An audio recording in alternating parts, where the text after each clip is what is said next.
Good morning, Big Ten fans. Welcome back to another edition of the Big Ten Morning Minute. I'm your host, Mike Chen. Give me a follow on Twitter at Mike F. Chen.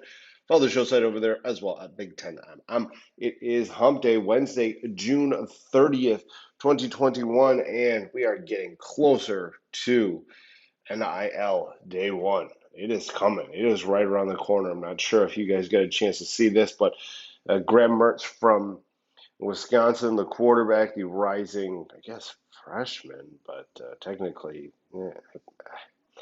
he's a third-year player, but he's still considered a freshman because the NCAA gave out that free year.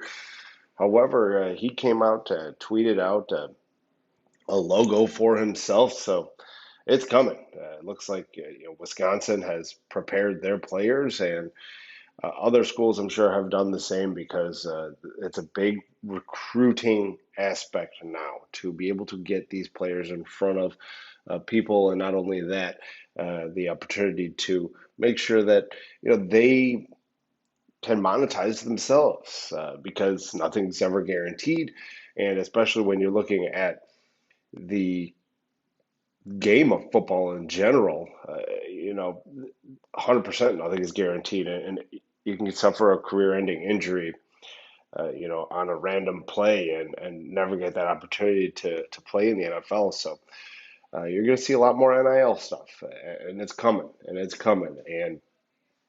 I think that it's going to be interesting to see how certain schools go about it, and we'll continue to monitor it. But it's coming; it's right around the corner, July 1st. So it's right here. A bunch of commitments yesterday inside the Big Ten as well. Indiana went to Ohio and grabbed tight end Ryan Miller, 6'6", 215 pounds. A pretty decent offer list here at Auburn, Boston College, Kentucky, Tennessee, West Virginia.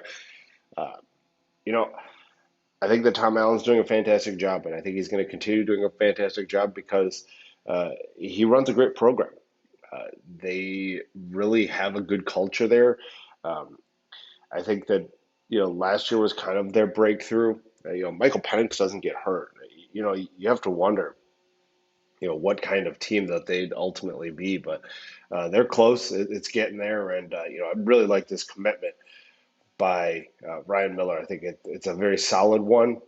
He's you know when you look at what they've been able to do with their offensive players, I think that this is a great spot for Miller. Iowa gets their quarterback in Oklahoma's Carson May, 6'5", 210 pounds.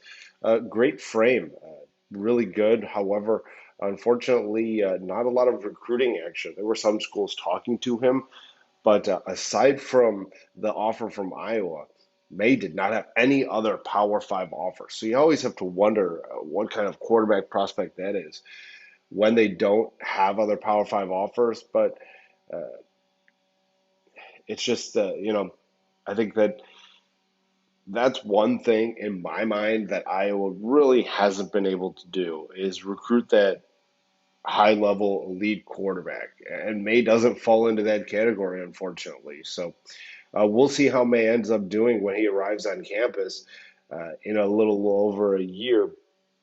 But or who knows if he's an early enrollee, could be enrolling in January or February. But either way, you would have liked to see that offer list be a little bit more than what it was. But maybe Kirk Ferentz found another one of his diamonds in the rough, and he's good with what he's got.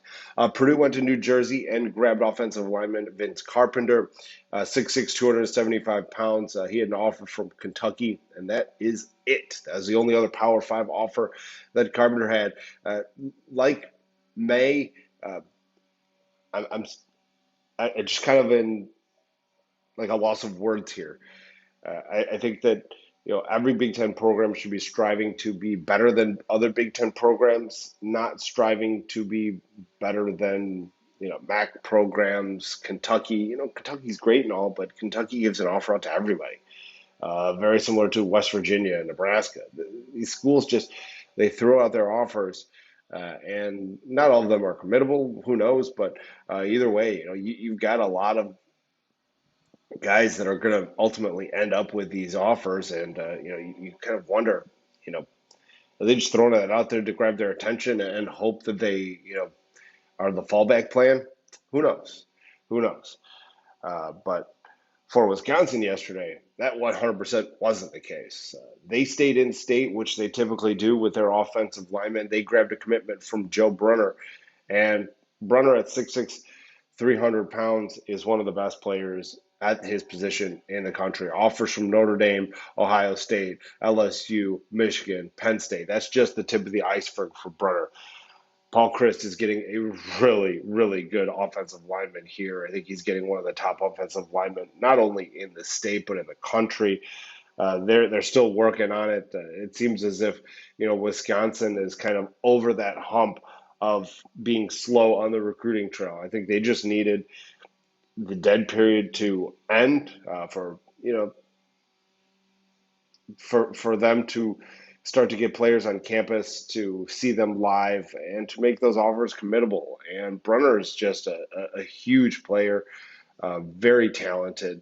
Really love what he brings to the table, and I think that he's going to be one of the next in line of big-time offensive line prospects that are going to come out of Badger country. So, lots of commitments recently, and what that does is make a ton of movement on the recruiting lists and the team rankings as well. And so what we're looking at is a lot of schools have made some moves. Ohio State still holds the top spot in the country and in the Big Ten at number one. 14 commits overall for the Buckeyes. The Nittany Lions are still hanging in the top 10 at 8 overall. They've got 12 commits. Rutgers has kind of dropped a little bit, which I do think is probably going to be the case. They are 11th overall with 13 commits. Most likely, you're probably going to see the Scarlet Knights end up with a top 25 class. They just don't have that top end talent that some of these other teams are starting to get to compete and stay in that, top 15 range. I think top 25 is 100% realistic for Rutgers. And I think that either way, it's a huge win for Greg Schiano and the Scarlet Knights. Michigan is right behind Rutgers. They've got 12 commits. They are 12th overall in the country. And then you're going to have to go down and a little bit further to find the next Big Ten team. That would be the Golden Gophers of Minnesota. At the current moment, they've got 13 commits, a very solid class. PJ Fleck does wonders with 3 stars. So their classes really aren't ever going to be super highly rated because of the fact of the kind of players that PJ Fleck goes after. But what they do is they develop them. They get them on campus, they get them through their weight room, and then they really do a good job of developing their players over there in Minnesota. So even though they might not have high level recruiting classes, they're usually pretty solid in that respect. Michigan State's got 12 commits right now. They are 29th overall in the country. Mel Tucker making a move. He's done a good job so far. Maryland, they've got 11 commits. They are 31st overall in the country. Very, very solid start. I think that they are also missing that, like Rutgers, they're missing that top end talent. They've got some very good mid-range guys that are ranked, but Maryland, they need to step it up and really get some things going. Purdue, and I know I've been kind of hard on Purdue and their recruiting, but what they've done recently and everything that's kind of transpired, they've really stepped it up. They've gotten a lot of commitments. They're up to 32nd overall in the country with 11 commits. Impressive, very impressive. What's also impressive are the next 2 teams here. They are 33rd and 34th. It is Indiana and Wisconsin. The reason why it's impressive is because they're sandwiched. There's this group of 5 schools inside the Big Ten that go from 31st to 35th. We've gone through 31st. That's Maryland, 32nd, Purdue, Indiana, 33rd, Wisconsin, 34th, Northwestern, 35th.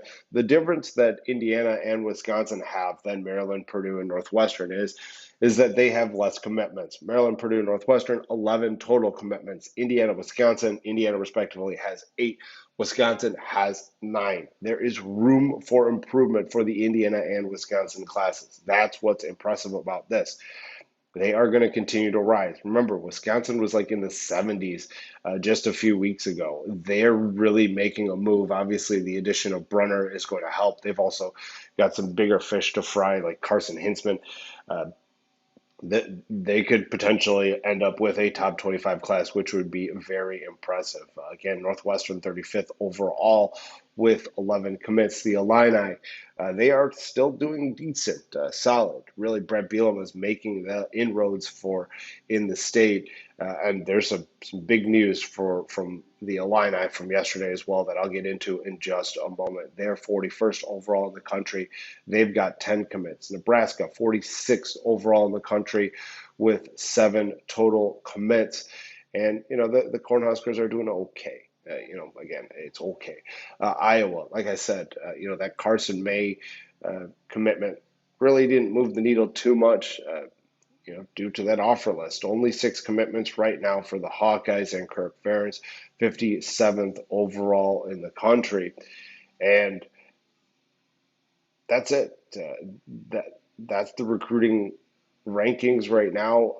It's nice to see that the lowest Big Ten school is no longer surrounded by, MAC and other schools that just aren't at that same caliber. So really nice to see. And again, I think that the Big Ten's really stepped up as a group in recruiting, especially the last few weeks since the dead period has ended. I mean, really, there's so many teams in that top 40. It's very impressive what the Big Ten has been able to manage during that dead period and getting off of that dead period. Like I said just a few moments ago, there's a lot of news coming out of Illinois yesterday, and it is not good news because there is a mass exodus happening. So on Monday, we saw redshirt freshman, redshirt freshman Brevin Jones enter the transfer portal. Yesterday, also redshirt freshman offensive lineman Blaze Sparks enter. Redshirt freshman running back Kyron Cumby, junior defensive lineman Anthony Shipman, and another redshirt freshman in James Frenchie. All enter the transfer portal. This is not good. The season is, camp is 6 weeks away. These young men, I don't know if they're going to find landing spots right away. I think it's going to be interesting to watch, but for the Illini and Brett Bielema, this is not good. They're going to be very, very thin at certain positions. This is more about depth. A lot of these guys are transferring because they want to play.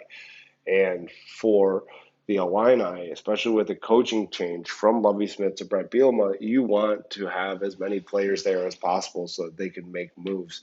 And, unfortunately, this mass exodus of transfers is not very good.